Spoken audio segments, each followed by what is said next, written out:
Welcome, everybody, to another edition of Deconversion Stories. And today I'm chatting with my friend Dee The Humanist, who I actually met for the first time, knowing a little bit about you from beforehand, but met you the first time at Faithless Forum this last November. So Yeah, we first and did. foremost, welcome to the show, first and foremost. Thank you. And Happy to be here. yeah, it's going to be fun. I'm telling you, it's going to be fun. So what was your takeaway from the Faithless Forum? It was the first time I got to meet a lot of these people that I had heard of or watched their videos. So my takeaway was just being able to meet those people for the first time, and you being one of those people.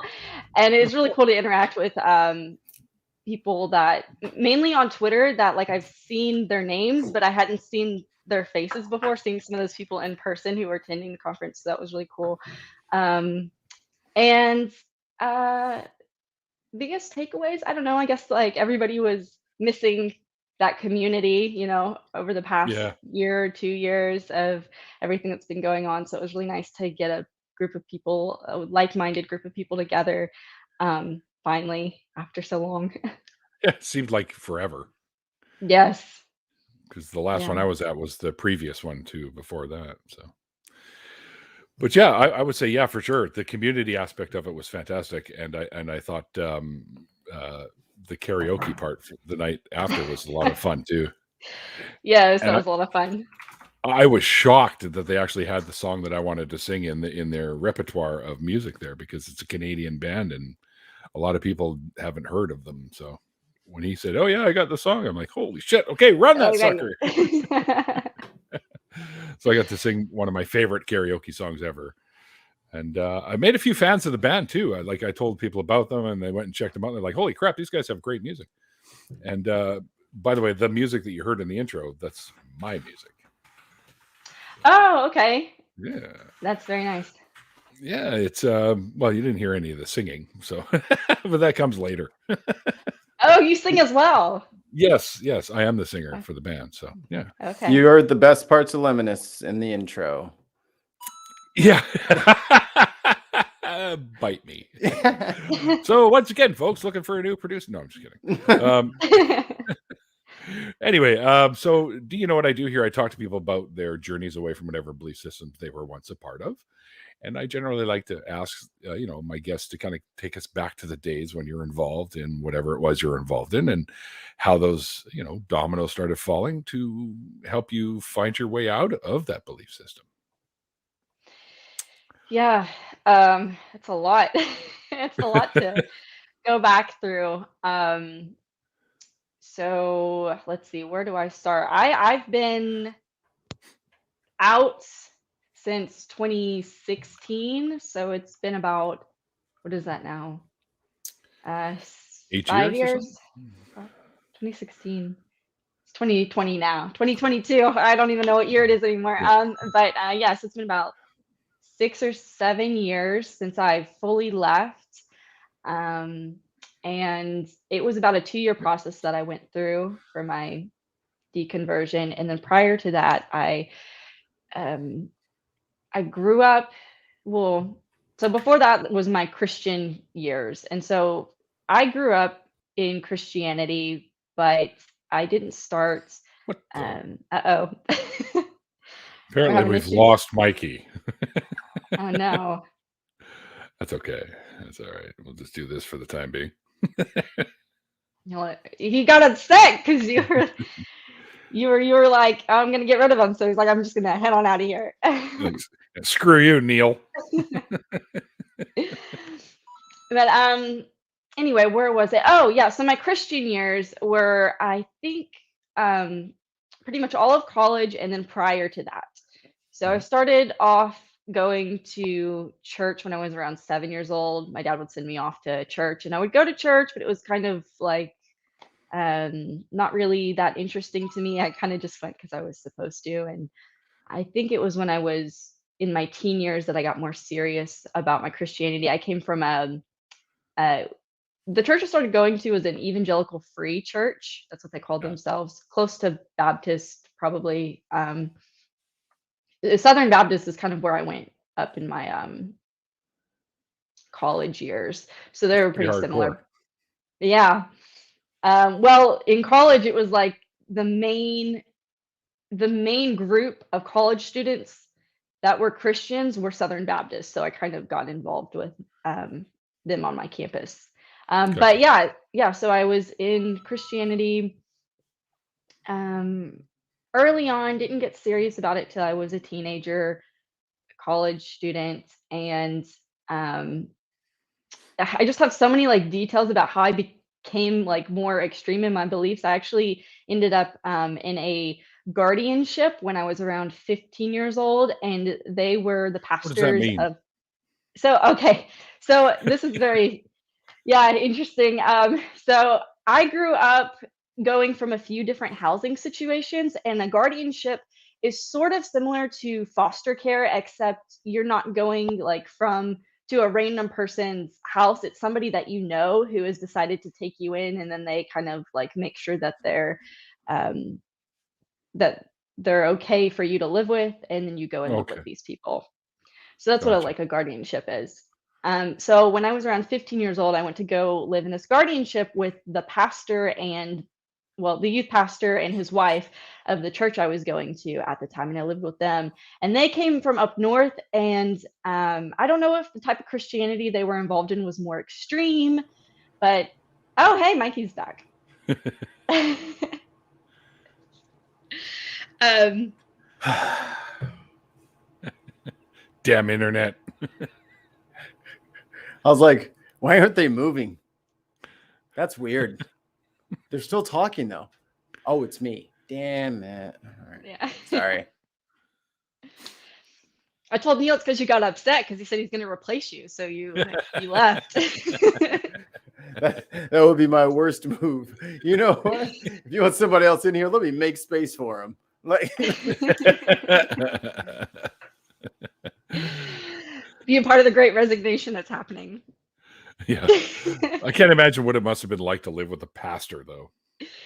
Yeah, it was interesting, and I was getting to the point where I think they were like more fundamentalist Baptist style. I don't know where they came from, maybe like somewhere in Pennsylvania, and they came down to Arkansas, which is where I'm from. I guess I didn't mention that here, but I'm from Arkansas, and they came down to Arkansas, and yeah, they got involved in our church, and I was having problems at home, so they were like, well, we'll take you in, because I was in a weird situation. So they were like, we'll take you in. And that's how I got involved with living in that situation. And it was kind of weird because they didn't like directly say, like, you have to believe what we believe or you're out. But it was kind of psychologically over time. It was kind of framed that way of, if you don't believe what we believe, like, you can go live somewhere else. Hmm. But it like took time to get to that point. It was really weird. But that's kind of where I got my indoctrination process happening, was in that. And it's strange because I was a teenager, and usually that happens when people are younger, I Yeah. guess. Yeah, in these environments. So I was a little older but still got sucked in. And then when I went off, I ended up going off to college and kind of continuing that on my own. So I got more extreme in my beliefs because of that situation. And then I went off to college, got involved in some organizations at my college. The Baptist Collegiate Ministries group is what I became a part of. And we had, events and mission trips and different things that we did. You guys go door to Revolving door at around all or no? Christianity. We actually did. Yeah, we did. Not Oh at, wow. I don't know if it was BCM, but it was the churches that were affiliated with the BCM. If you went to those, they, I think, had some of these events where you went door to door to some places in the city, which reminds me of like Mormonism or Jehovah's Witness, but we were Baptist. Yeah, my cat just jumped up here to say hello. He loves Oh, being on camera. fucking huge. I think I'm just tiny. I think that's what it is. Yeah, because he looks like a fucking one of them monster Maine Coons or something next to you. No, I think he's like normal sized. It's me. Yeah. There's a So small saddle behind her on the couch. It's like, wait a minute, he is small. So the door-to-door thing, how did that feel to you? Like, did you actually do it yourself, or? no, we went in like groups, like pairs. Ah. Am I sure I'm not like a Mormon? Like I don't know. Like we went in like pairs, like they split us up, like we kind of had like our instructions beforehand and what we were going to say. And I think the difference is like we kind of knew beforehand that these were people that would open their doors typically. So it wasn't completely random, but they still wanted us to go and like put us in pairs, and then the college students, we would go and knock on the doors and go and talk to these people and stuff. And um it was it was all right. It was, I don't know. It wasn't really the main thing that I did. I kind of did a lot more like one-on-one conversations with people, just in my like regular life, and that's kind of how I did my evangelism. Almost like a street epistemology kind of thing. I guess so. I always felt awkward about it though, because I'm a social person and I like talking to people, but as soon as I had to start telling them about As Lord and Jesus, Savior. yeah, it always felt awkward to me, even when I was like super in it. Like I just felt so weird Right. transitioning to that topic like that, especially because it was something so personal to me, and it kind of put me out there a little bit too to bring up something so personal. Kitty wants attention. He does Yeah, every time I talk that's what I just on asked. here. Oh Sorry. gosh. Pay attention, Mikey. Jesus. I just came back. No excuse. I didn't have internet. So so how many places did you end up staying with, like, of the people from your church and stuff like that? Um, You bounced around a lot, or? I did, but I didn't like stay with people at my church. It was Oh, that was when, oh wait, what is the question again? Are we talking about college years? your guardianship stuff, like when you were staying with the pastor, Yeah, like did you go to other houses as well? And I did. So when I was in high school, that family actually had a falling out happen. So I oh, ended up, yeah, so like I couldn't like continue living with them anymore, and I couldn't really associate with them anymore. And so when I went off to college, I had just like spent 2 years with these people who I thought were going to be my family, and then now I didn't have that anymore. And my own parents were kind of, they had problems too. So when I went off to college, I actually started couch surfing, but like mhm, during the holidays. I didn't know when you been go off to there. college that the campus is closed down during like Thanksgiving and Christmas, and they kind of like kick you out. I didn't know that. Yeah. I was like, "Woo, I'm off to college and like I'm on my own and now I don't have to like worry about this anymore." And then I was like, "Oh, I don't have a place to live." So then I would like find friends and stuff and go. Fuck. That's a very 19-year-old thought. This cardboard shanty looks okay, I guess. Yes. That looks like a nice car over there. Nobody looks like they need it. It's missing the rear wheels. They'll never know.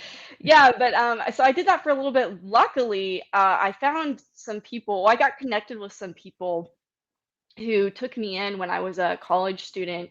The like my Christmas holiday of my freshman year, I was planning on like going to Texas for a year. I was gonna take a train and meet a sister I had never met and just Oh, stay with her wow. for a month. Yeah, it was crazy, but Did you yeah, I ever ended end up, up meeting her? Or? I did. I ended up going on that trip, but when I Oh, came okay. back, I had a place to stay because originally I was like, I guess I'm just gonna stay here till the college opens back up and then come back and um, live on campus again. But I found a family. It was actually kind of cool story. I started going to a church in my college town, and the somebody at the church had heard about my story from my hometown and then told somebody at that church, and the people at that church were like, oh, we want to meet her. And so like She sounds we did. fascinating. So we met up at like a McAllister's or something for lunch, and we just got along really well. And they pretty much gave me an offer of like, well, if you ever need a place to stay, like our place is open. And at the time, I didn't really think about it because it hadn't hit me yet that I wasn't going to have to I was going to have to leave campus when campus closed.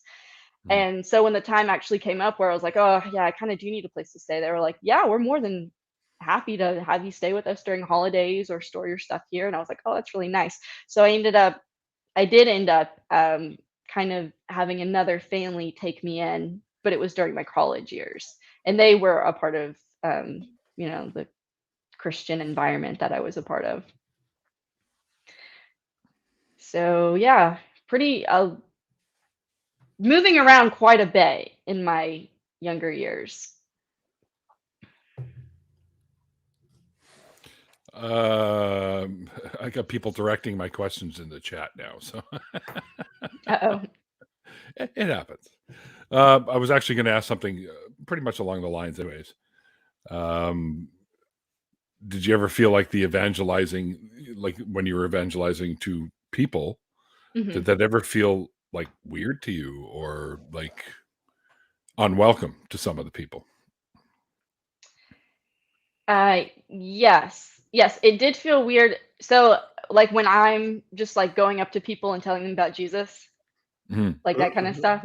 Yeah. Yeah, I mean, it was weird. It was weird for me, and I think it was weird sometimes for the other people, especially like when I think back about it now. A lot of people that I was evangelizing to would have considered themselves Christians. They just weren't as like Christian as you were. it's like I don't know, like deep in it as I was. So now looking back, like yeah, it was kind of weird to be doing that. And then we also had a lot of international students come to our campus in college, and Right. so we had like a whole group dedicated, like a leadership team dedicated towards talking to people or getting events together for international students and then telling them about Jesus. I wasn't a part of those as much, but I did meet some of the international students and then we did talk about Jesus, but I wasn't a part of that leadership team. And Okay. then there were also some atheists, and I went to school in high school with an atheist, Oh, and in Arkansas, I know, in the South. What?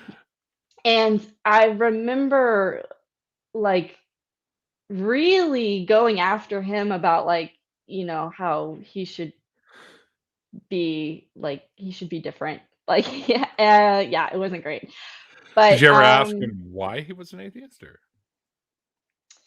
I might have. It's been so long ago, I don't remember, but I think the mentality was almost like I expected that his life wasn't great because he wasn't a Christian. Like oh yeah, okay, sure. he has problems because he's an atheist, right? That's the Right. reason why. He doesn't have a relationship with Jesus. So I kind of felt like that was the solution to his problems. Right. Yeah. Many And Christians feel that way, so yeah. Well, and we're kind of taught that too. Like I was kind of taught that is of like y- Jesus is the answer to everything. And then when you see somebody else struggling and they're not a Christian, like you automatically just be like, oh, well, that's the link because that's what I've been told and I'm seeing this happen. So that's obviously the missing link here is the We relationship with Jesus. successfully found the problem in your life. Not enough Jesus. Yeah. Oh, gosh. Yeah. Putting And now when Jesus I on hear that people list. say that, now to me, like when I first came out as non-religious, I was worried about not looking perfect enough or like looking like I had problems because then I was like, oh, if I have problems, then people are going to be like, oh, well, it's because you need Jesus. And I'm like, that's not the answer here. yeah. But I think there was a concern of feeling like if I have any, problems, then people are going to come after me and like try to evangelize to me. So I was always like, no, like I'm fine. Like, uh-oh. See, it's not just me. Something screwy going on in the interwebs. There we go. I'm next. Right. Well, you had it first. You were the first one Right. bitten by the internet zombie virus. and then it kicked me out, and now it got Neil. So now we're all on the same level now. Oh, you're back. Yeah, I hit the wrong fucking button. Tech gremlins okay. are among us. Yeah, I don't know what I hit, to be honest, but I put my phone down and I tapped something and it booted me right out of there. Okay, so this time you did that to yourself. The other times, Mikey and me, we like that wasn't our fault. We couldn't be. We're victims of circumstance. Yeah. No. Me, my, yeah. I don't want to talk about it anymore. Fistful of thumbs. Going. Yeah, pretty much. Yeah. I think I was just moving my phone over because I turned the volume up on it too. And I guess when I hit the screen, it was leaning on a button, like a control button or something. And I don't know. And poof, that was it. I was done. Alt F4 fixes that every time. I'm just kidding. Don't push that. Don't push that. Wait, what does that do? Yeah, no, I'm not going to do that. If you say don't do that, I'm not going to do that. The oldest trick in the book. And P says Allah is watching. Yep, that must be it. I angered God. There you go. That's what it was. Put some more Jesus in this stream. That'll fix more that. Jesus. Like hot sauce. Just splash some on there. Little liquid Jesus right here. Some little sriracha. So you've probably noticed, Dee, that we have the big drinking game here, the hashtag coins that pops up every now and again. Uh-oh. Yeah, because my phone makes the Mario coin noise. So yes, I've been hearing that. I'm like, what does that sound? Yep, that's my phone, and that's turned into the drinking game. And Mr. Ocean Keltoy has shown up. What's up, Ocean? Oh, hey, Ocean. Yeah. So when you would you say that the dominoes started falling when you were in college? Yes, they started falling when I was in college, specifically when I went on a self-proclaimed mission trip to Australia. And that was in 2014. Yeah. So that happened because I don't even know how this happens in my brain, but I spent a Thanksgiving on campus because this time I was was I a senior in college? No, I was a junior in college, and I got to live in one of the apartments, so they don't kick you out during Thanksgiving during those. So I got to stay. And I was staying on campus and I was doing some Bible study. And I don't know, at some point during the Bible study, I prayed and I felt like God wanted me to do something like out of my comfort zone. And immediately the thought of traveling to Australia popped into my head. And I was like, absolutely not. I'm not doing that. And fuck you, God. I'm not going there. We got like snakes and tarantulas. Yes, right. That's exactly what I like. I was immediately like, no, I'm scared of like wildlife, and that's the worst place to go for that.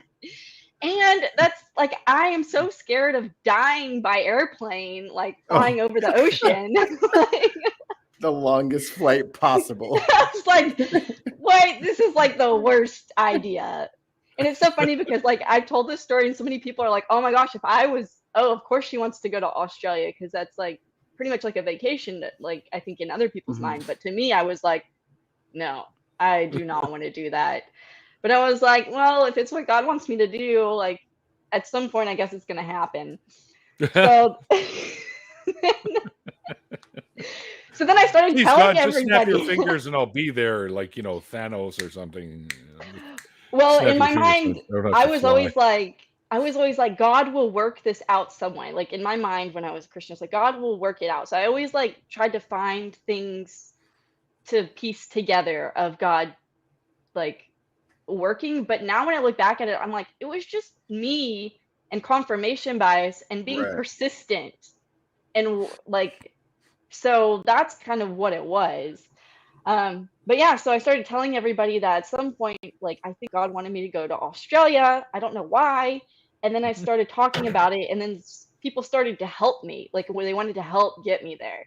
So then I like, yeah, so somebody was like, hey, there was this new program that just started at our campus, and I think one of the schools that you can do an exchange with is Australia. You should go talk to the study abroad office. Like, this just started this year. And I'm like, oh, that's interesting.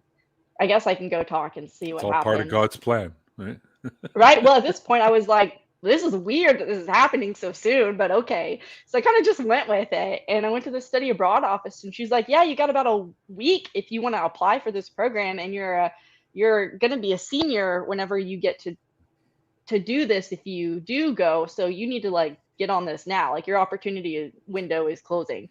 And so I filled in all my paperwork and paid my fees like to apply, and chose my schools, and ended up getting matched with my number one choice in Australia. Nice. And I'm like, this is weird. Like, so in my mind, I was like, this is not what I was like expecting, but I was like, oh my gosh, like, this is happening. Like, I'm going to Australia, and like God's leading me to Australia. And then I started like fundraising through my church and stuff. But anyway, that's kind of like the things leading up to me going. I ended up getting everything that I needed as far as fundraising for my trip. Got everything paid for and had scholarship money to go.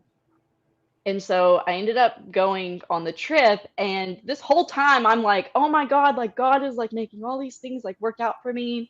Yeah. And looking back on it now, I'm like, I lived in a Christian environment. Of course, people wanted to help out with something that they thought, well, like, if you can convince people that they're doing God's work, or that they're helping you do God's work in that environment, people are all for it. So that's really, in my mind, what it was. It was the people helping me. It was, and my persistence towards something that I thought was from God.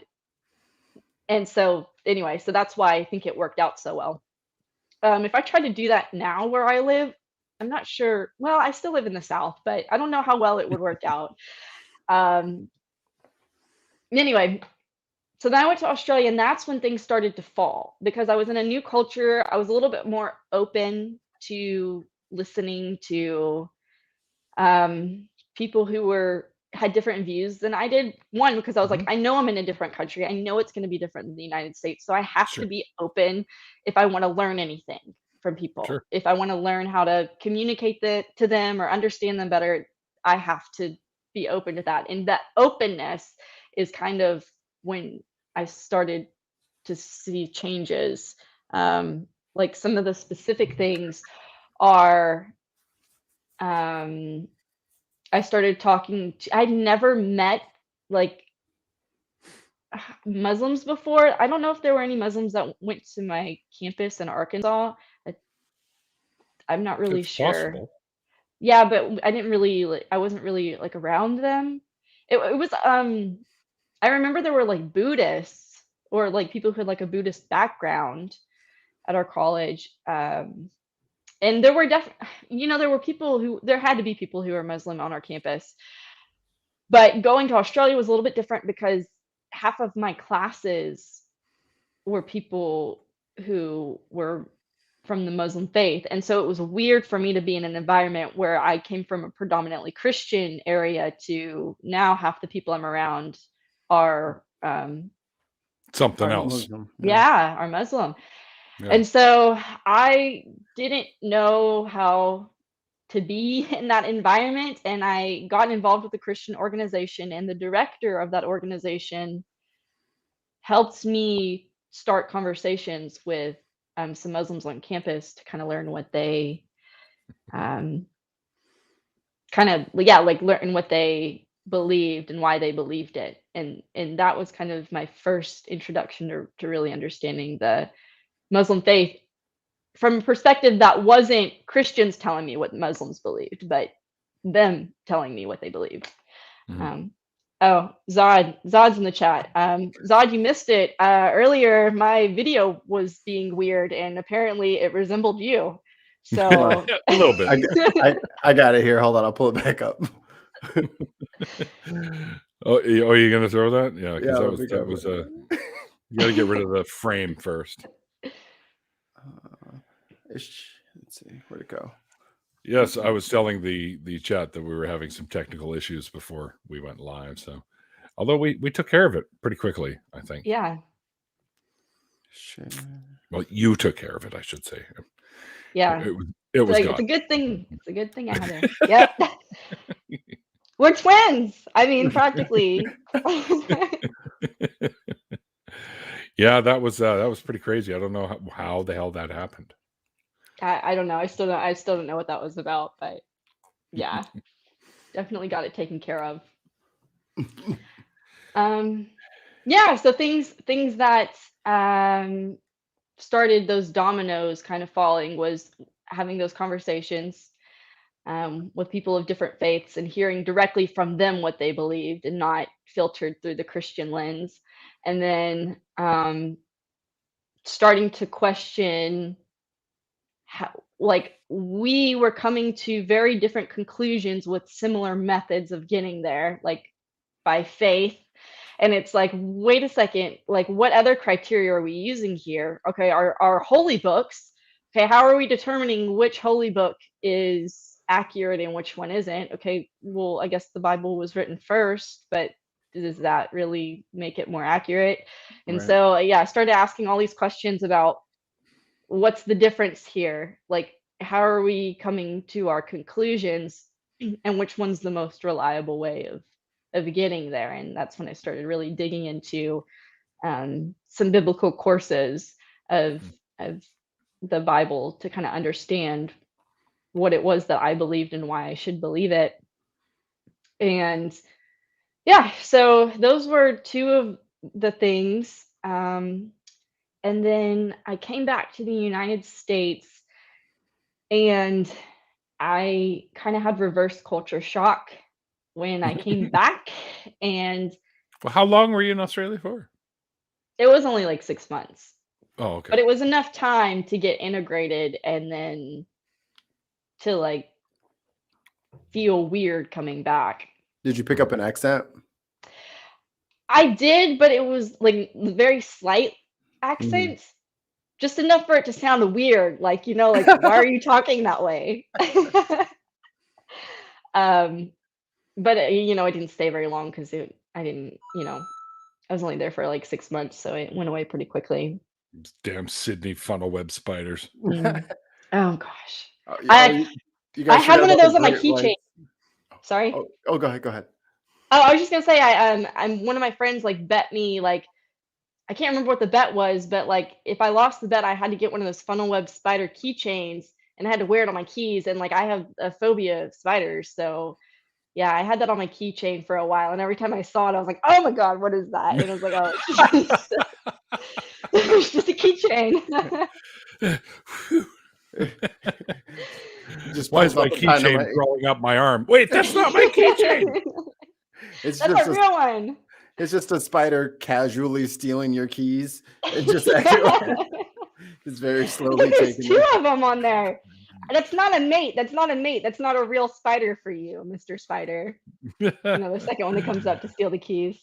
Yeah. Two of them. Oh, wait a minute. Yeah. Well, one's got to push the gas pedals, and the other one gets to steer, right? Right. Just Oh, cartwheels along the wheel. I don't even want to talk about the spider stories that my friends would tell me in Australia. I was just like, I never want to drive a car here. I never want to go to a bathroom alone. Like, it's just terrible. Just remember to lift the seat, check the toilet paper roll. You'll be good. The vents, yeah, like Oh. And the vents, yeah. Let's Yeah, not forget about the great white sharks or the box jellyfish. Yeah. Yeah. Lots of dangerous stuff over there. Oh yeah, everything will kill you in Australia. There's Yeah. nothing. There's no saving you there. It was pretty cool going to the zoos over there because you got to see a lot of animals and stuff that you don't have in the zoos over here. I'd be surprised if you said, "Well, I got to see some people."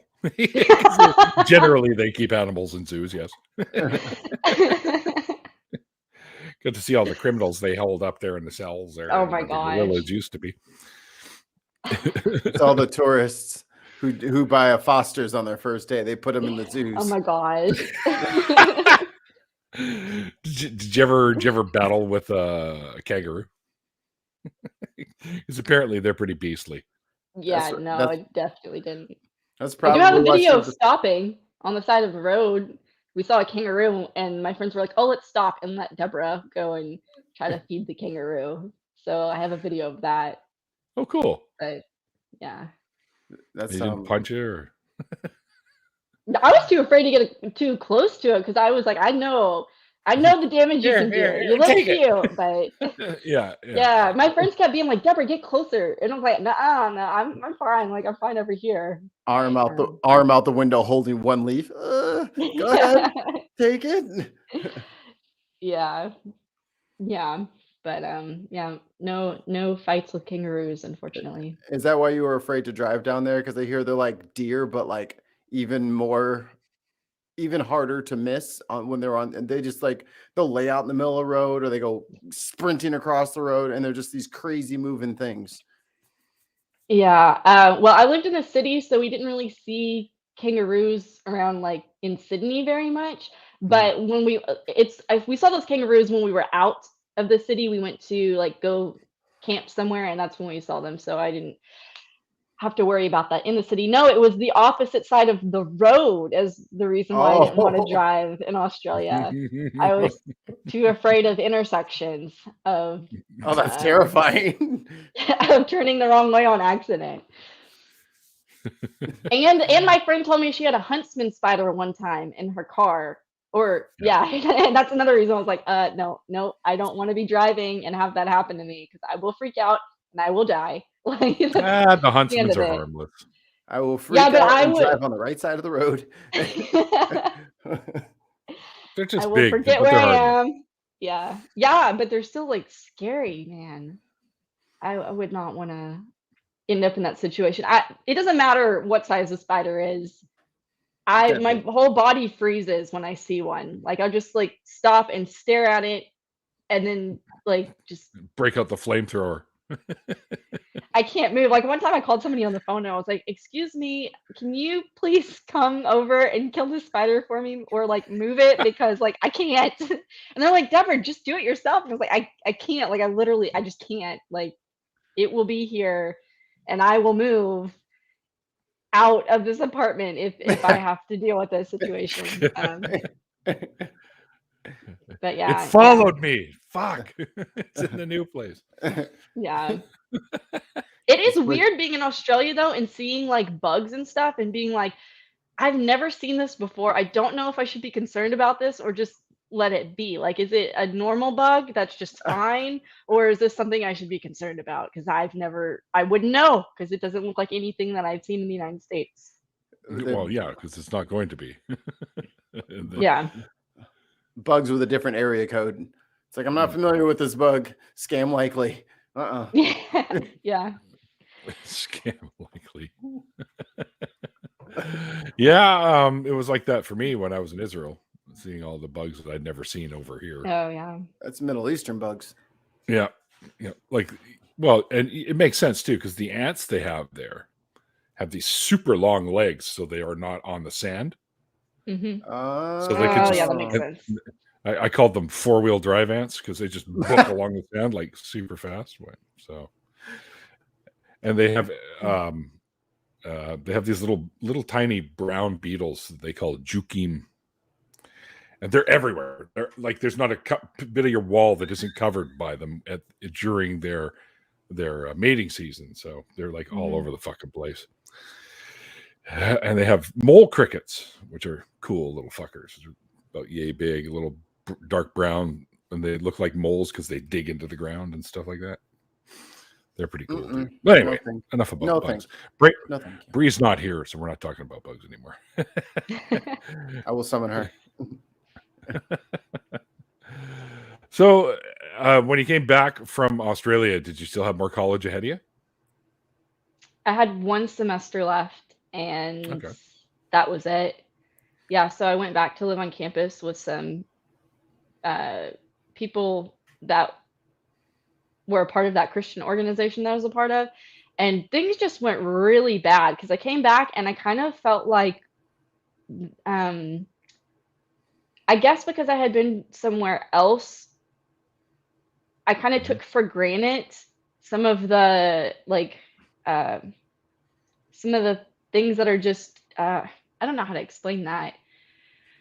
like where I was in the South, Christianity was like a given, and there were a lot of things I just felt like we just kind of took for granted. And when I left to a different country and had to be kind of not a minority, but felt like a minority to me at least, um, I just realized like how much I had to like invest in my faith for it to be like my own.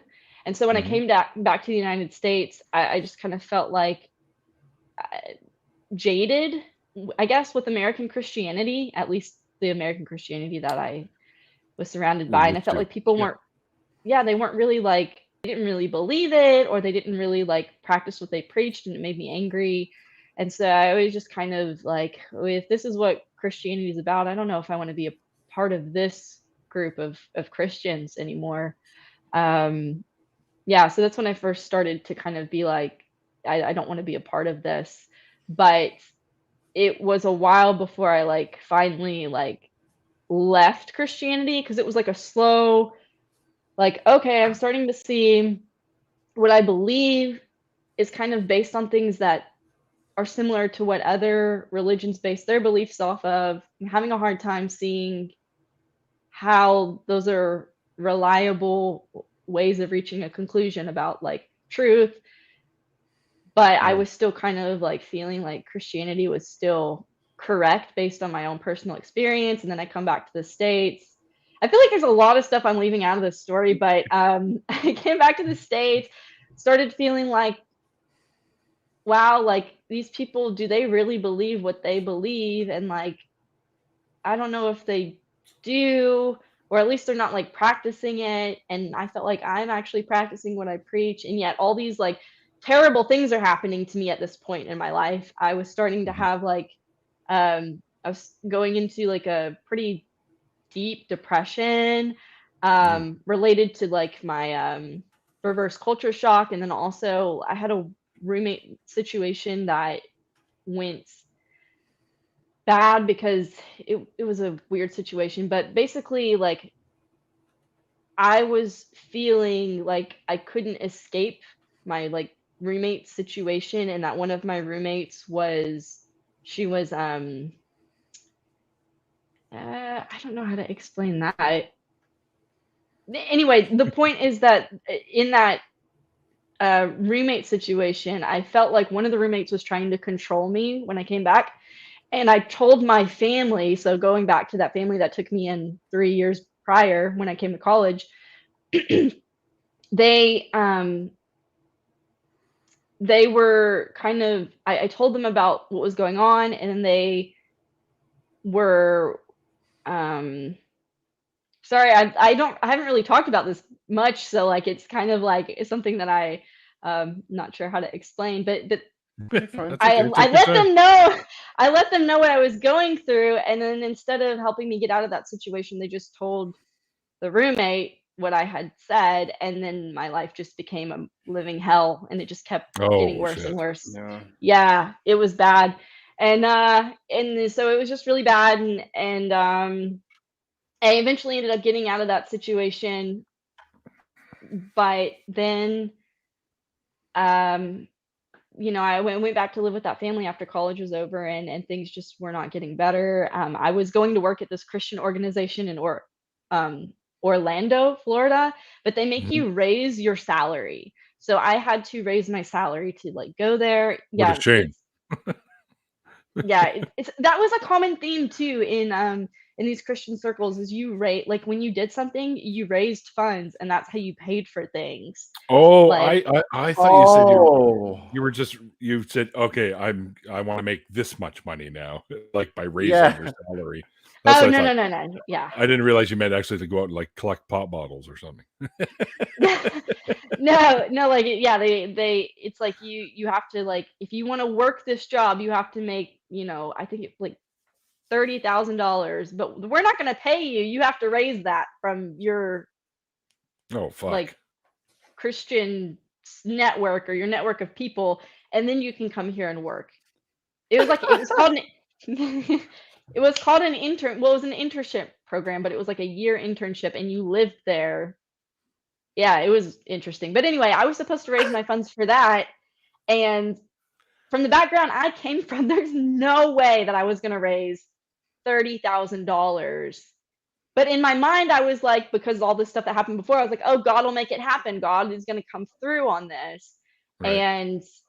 And then when he didn't, then I was like, oh my God, like, what did I do wrong? Like, I did everything I was supposed to do. I was faithful, all this stuff, and it just fell apart. And I like blamed myself for that, or I did the whole like, oh, well, this must not have been in God's plan type of thing. But yeah, anyway, that all this kind of stuff was happening, and I was starting to get very angry, but I was bottling it up because I wasn't allowed to be angry back in Oh, my shit. Christian days. It was kind of like um good moods are acceptable, but like starting to get angry about things or getting angry at God is like not really okay. Like you can be angry, I guess, but you can't be angry at God. Like those damn atheists. Yeah. Yeah. So I pretty much was like bottling up all of these negative emotions I was having about this experience and just trying to like be positive about it and trying to find like the bright side when really I probably should have just been processing like, no, this sucks, this is terrible. Like I did what I was supposed to do, and yet everything fell apart. And anyway, it was this whole like process of things just kept getting worse and worse for me, even though I was doing like what I was supposed to be doing from like a Christian standpoint, if that makes sense. Like Mhm. I hate saying that because I'll hear a lot of Christians, like from my past, say, "Oh, well, it's not about like what you're supposed to do. You shouldn't do stuff just because you're supposed to do it. You should do it because like you want to do it." And I'm like, "Well, I did do it because I wanted to do it, but there's also like these like rules it seems like in Christianity of like doing things the right way, right? Like Yeah. that's how I felt. And so like I was doing things the right way. I think my favorite verse at the time was like, delight yourself in the Lord and he will give you the desires of your heart. And I was like, I literally did that and like my life ended up worse. So like where's the correlation, Yeah. What's the problem here? here? Yeah. Do you feel But like anyway, purity culture kind of like made you miss out on some things? oh, purity culture. That's a big one that, yeah, we even talked about. Yes. Purity culture was interesting. Uh, yes and no. Yes and no, because I think, gosh, it's been so long. You know, have you ever like had something happen like a long time ago and you're like, how did that affect me? And you're like, oh, it was like a major deal back then, but now it's like I'm so far removed from it. I don't feel like those effects anymore. But no, purity culture. I'm trying to think of like what like specifically. There's like so many aspects to Right. purity Oh, yeah. culture. Yeah. Like dating or like the style of music you listen to or your clothes you wore Yeah. or self-image and all that stuff. Yeah. I wasn't allowed to listen to, so when I was younger, I was allowed to listen to like pretty much whatever music I wanted. But then when I became a teenager and I was in that household, um, I got an iPhone or an iPod Touch bought for me, which was like a huge deal at the time. And the only rule was that I had to get rid of all of my secular music and put Christian music on it. Oh, Oh, no. what a cruel trick because the iPod Touch is so sweet. Yeah. So was it like, do I just use my MP3 player or do I like use this iPod Touch? Yeah, it was actually pretty cruel. It was terrible of them Oh, to do. how So can you like, say no? yeah, so I switched over to it, and then all of my music was Christian stuff. And then when I went to college, like I listened to like things that weren't Christian. Like I didn't really see a problem with it, but I did tend to want to listen to more Christian music because I thought it was better, like the message was better than some of the secular stuff, but I didn't really have a problem. So I know some groups, you know, there it was like absolutely they're not allowed to listen to anything except Christian music ever. But that wasn't quite my experience. Dating, I wasn't allowed to date when I was younger. I actually remember when I was in high school, my first boyfriend, well, my first, what I would call my first boyfriend, um, my guardians knew that we liked each other, but they were like, do you really want to date him? Like, are you, like, they kept being like, is this somebody that you want to marry? Is this somebody that you could see yourself marrying? It's like, I don't know. I'm 16 and I think he's cute. Like, I'm just not thinking about marriage right now. Yeah. But they like made it like really serious. And I remember we started dating. We didn't tell them. We started dating and they got really mad. And the youth pastor was like, I have to have a talk with him. And so then he like had some like talk with the guy that I was dating, and then we weren't allowed to ever be like alone ever, and then and he was never allowed. I was never allowed to go hang out with him and his like parents, but he was allowed to come over and hang out with us, and that was like Oh, it. fuck. And by the time I was 16, it just felt very like stifling, like I was like, I Yeah, feel no like you don't kidding. trust me enough, like I should be able to like go at least like go to the movies or something. Like it was bad, but he ended Well, up breaking up with me because he said that he felt like he was Oh dating no. my family. Yeah. Yeah. Yeah, I can see that for sure. But don't they realize that isn't God always watching and he would let them know if anything was happening, right? That's a good point. oh, I should have brought Neil. that up. God, where was that, Neil? 20 years ago. I could have used that one. Right, me too. You Don't know. Oh worry. man, that's a No, good Mom, one. it's Well, fine. it's I'm gonna go it's over to either her God house. or it's either God or ceiling cat, one or the other. Apparently, there's a meme going around now. God is watching you, and it's got ceiling cat in the clouds. So Oh my gosh. maybe they're the same person Sneaking huntsman spider. entity. Yeah. Yes. Oh my gosh. Okay, so you're gonna love this story. So when I was in college, I was still like purity culture. I kind of taken it on as my own. I didn't really struggle with like purity culture or in the reason why I can get into that here in a second. But I didn't really struggle with the like sexual purity stuff very much. It wasn't I really did. an issue for me. Well, to be honest, I don't Yeah. understand how most people like I can't imagine how you could be in that situation and not feel like guilt or shame about being a sexual human being. But like it's just like normal. But anyway, so when I was in college, I kind of had taken on like that I was in to help my friends and my peers like enforce, you know, purity standards. And one of my roommates, when I was No. a junior in college, um, she asked if we could room together, and I was like, okay, sure. She was a little bit more like not as strict in her Christianity as I was. Um, and so one of my rules was, hey, like, can we not have guys at our apartment? Like, guys in the rooms or whatever. That And was she one was of like, her rules. that was my rules. It was one of my rules. Yeah. Like, Oh. no, no, I don't, want guys in our apartments with the doors closed type of thing. And one day she came home. I think she thought I was asleep, and she went in her room and she had a guy, and I like heard them to start making out, and I was like, what did she do? I was like, no, she did not bring a guy in here. There's a boy in here. It's like she did not bring a guy in here. And so I called up one of my friends and I was like, Megan, this girl just brought a guy into our apartment. What should I do? I was like, should I say something? And she was Threesome. like, Oh wait. yeah. What you're gonna want to do is bring in a couple bottles of water and be like, I'm up. She was like, I don't know, Deborah, like do whatever you feel like God wants you to do. And I was like, okay. So I hung up the phone and I was like, no, we have Threesome. rules. I said, we have rules here. So I got up and I knocked on the door and I said her name. Let's say her name is Jessica. I said, Jessica. I said, We Mikey. said no. We said no guys. It's like, you're not allowed to, like, what are you doing? And she like opened the door and she was like, we were just making out. That was it. And I was like, mm-hmm. I was like, and I looked at the guy and I was like, you need to go. And he was like, okay. And so he got up and he left. I would be losing my mind if I was like, Get your small mom out of here. Well, they never ended up back in that apartment together.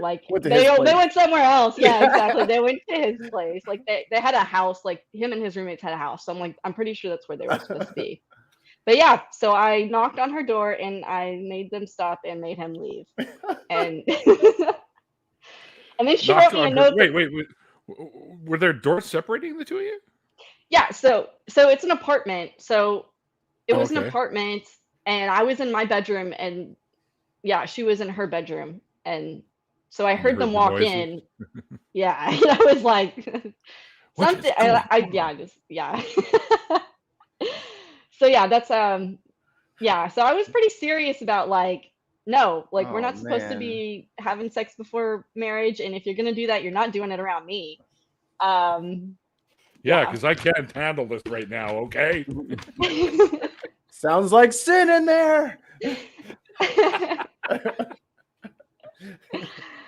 Oh my gosh. Yeah. So yeah. Just passively aggressively passing out pamphlets under the door. Just figured you might want to hear about preserving your virginity. She wrote me a note the following day. And she came up to me like crying about it and stuff. She's like, I'm so sorry. Like you're right. I shouldn't have done this. But I'm pretty sure it was just like because I caught her. I don't think it was like a real like. You might snitch. I'm sorry about this. Yeah. But well, her dad was a pastor, so it was like, I don't understand. Yeah. I mean, psychologically, there may have been something behind that then. Maybe, I don't know. I'm a pastor's kid, so they're the worst. Sorry. If you ain't sinning, you ain't grinning. I don't know why that's so good.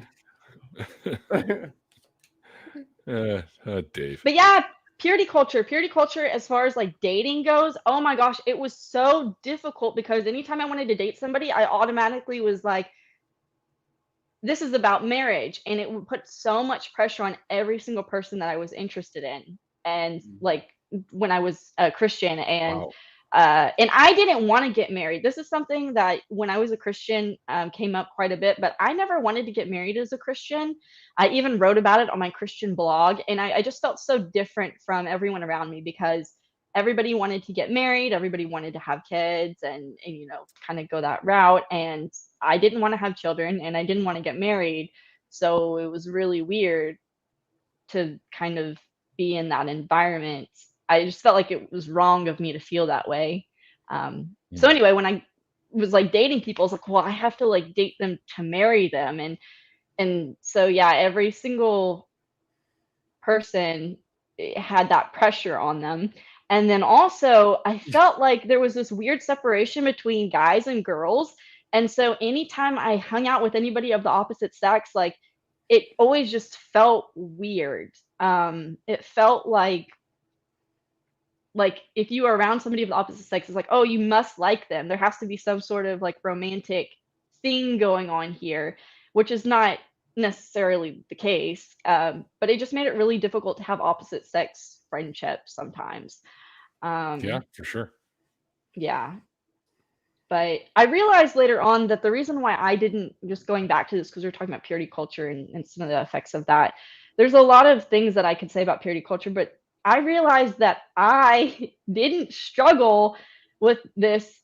It wasn't because I was a Christian. It's because I fall on the spectrum of like asexuality.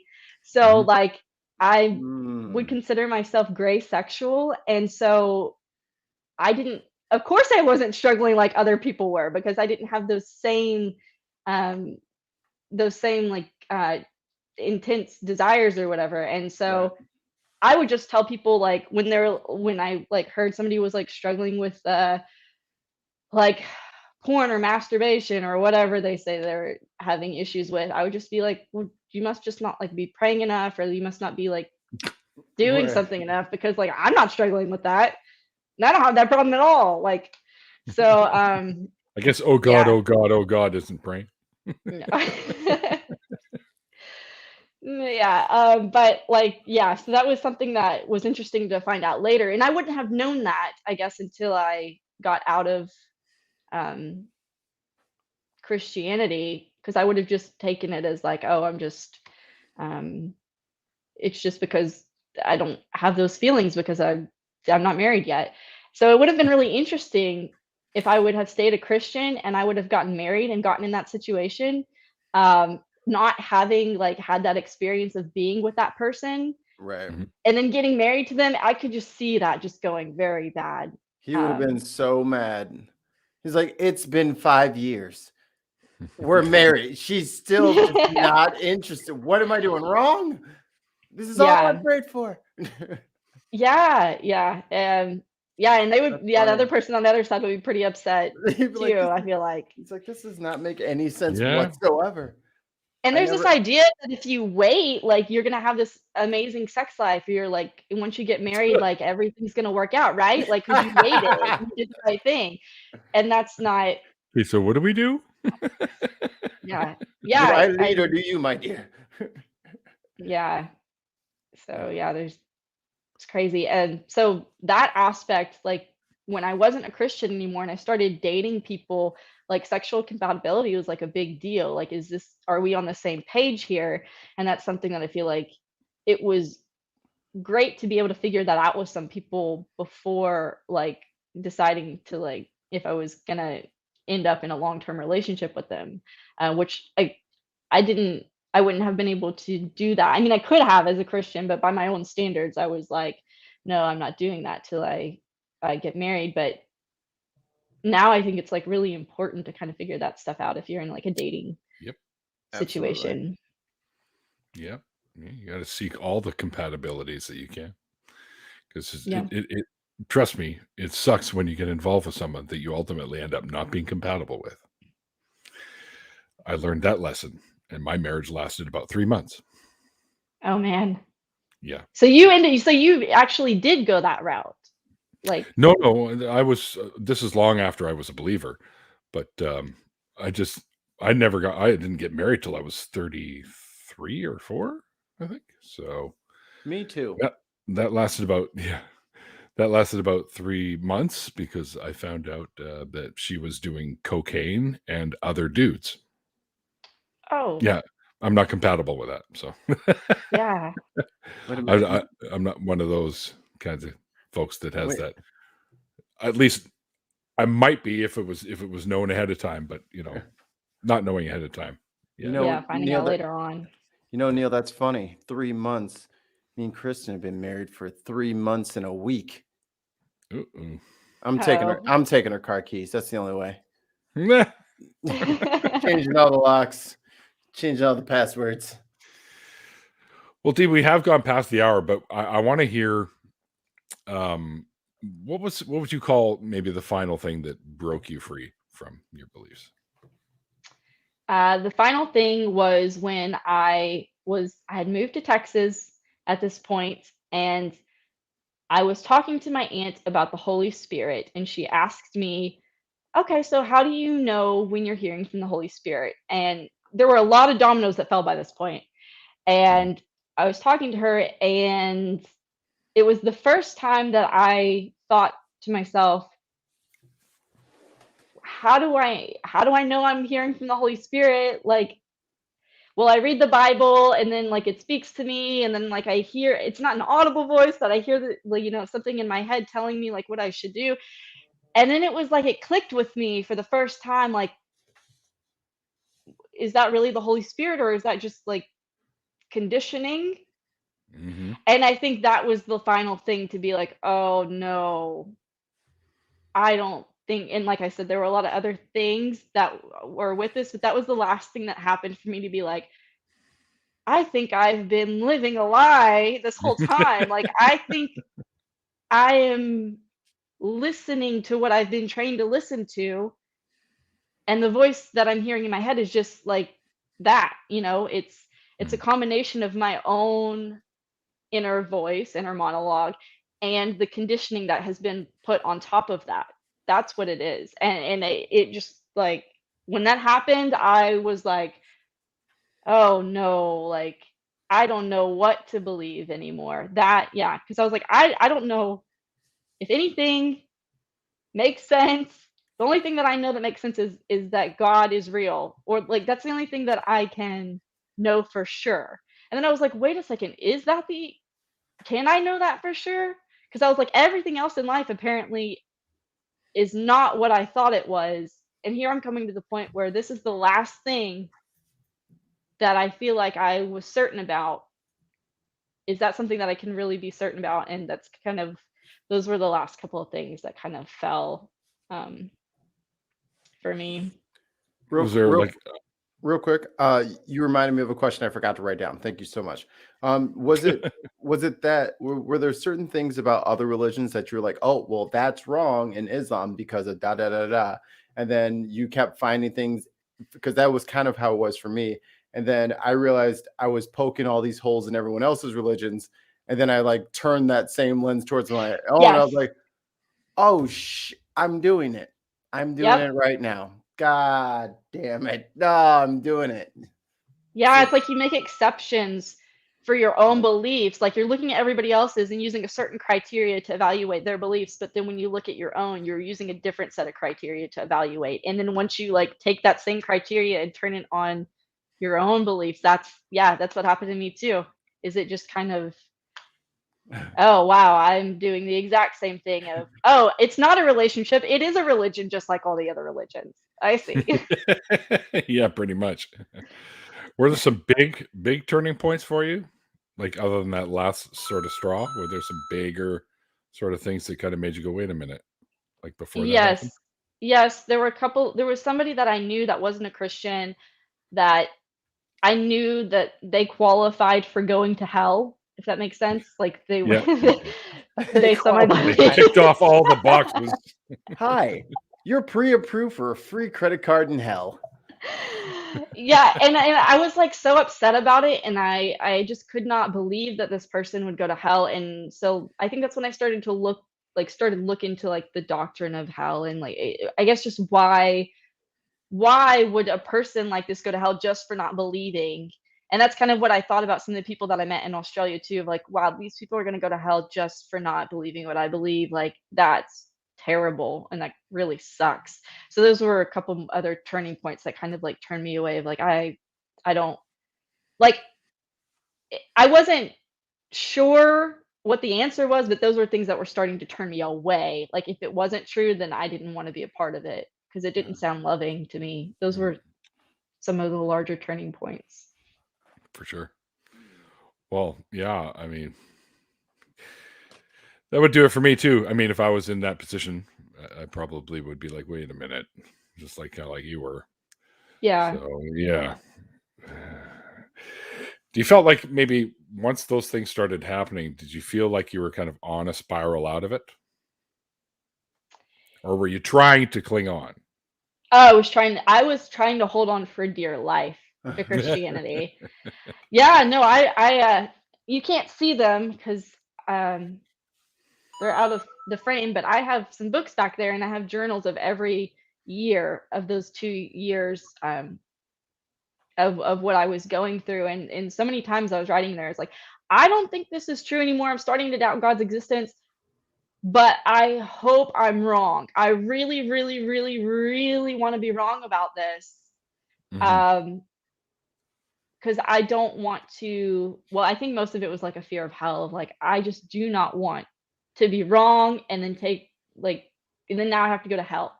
Like, because now I don't believe. And I'm just like, this is so unfair because I can't control based on the evidence that's in front of me what I believe. I can only like believe based on like what's in front of me, I guess. And so, yeah, Empirical stuff, I guess.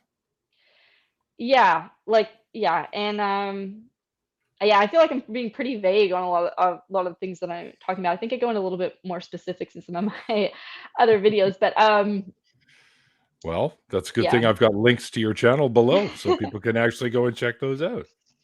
Yeah, yeah, I don't know if I like fully answered that last question, but um Yeah, I was looking for some of the highlights, I guess, of yeah. your turning points.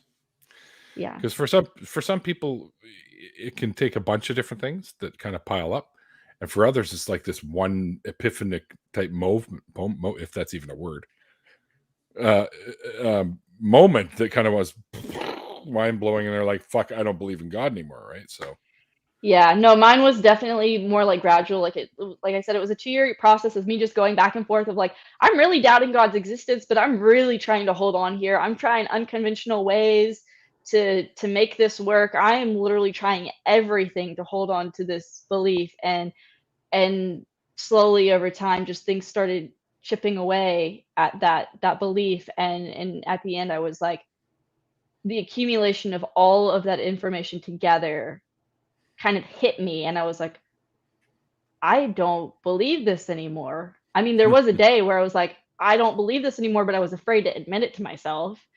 I was sure, like, yeah. oh gosh, if I do that, it's over. It's over for me. This is it. Isn't tight. Thank Try to you. mute yourself there, buddy. I get paralyzed when I sneeze. It's okay. I know it's tough to predict those. Well, Dee, what do you say we get into an after party? We can talk a little bit more about this too, because I'm sure there might be folks that might have some questions for you. Yeah, Yes. if they have questions, I Nothing feel like like I'm a lot better at answering questions than like going through and telling like the whole story, because I'm like, there's so much to this that I don't even know where to start sometimes. Well, yeah, I mean, it's a lot to pack into an hour, first of all, Yeah, especially when you have a lifetime of experiences to try to do that with, right? So right. it's pretty tough. But thank you for joining me today. Yeah, it's great. And we're going to do that, guys. We are going to get into an after party.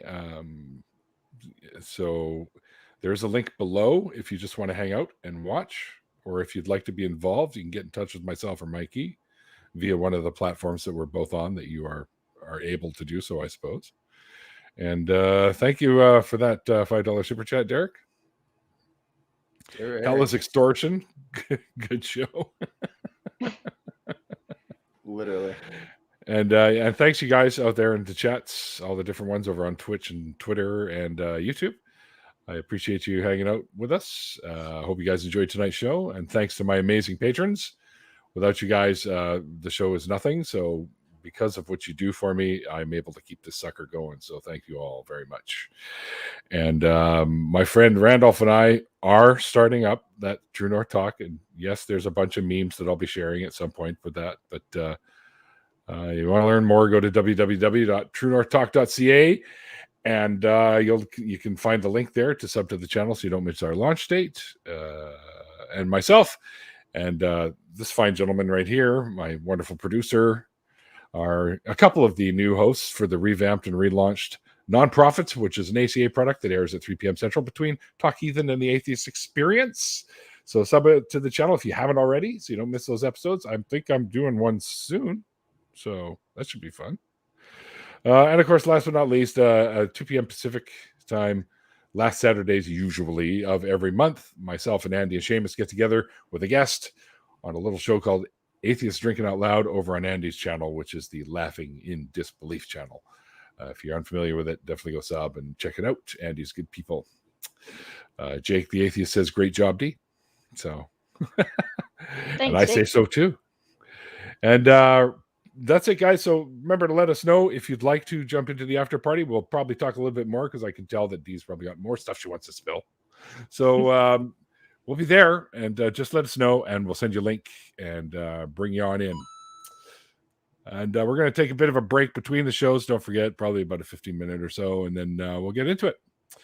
So like I always say at the end of these interviews, like the late, great Christopher Hitchens once said, it's called faith because it's not knowledge. And we'll see you guys next time.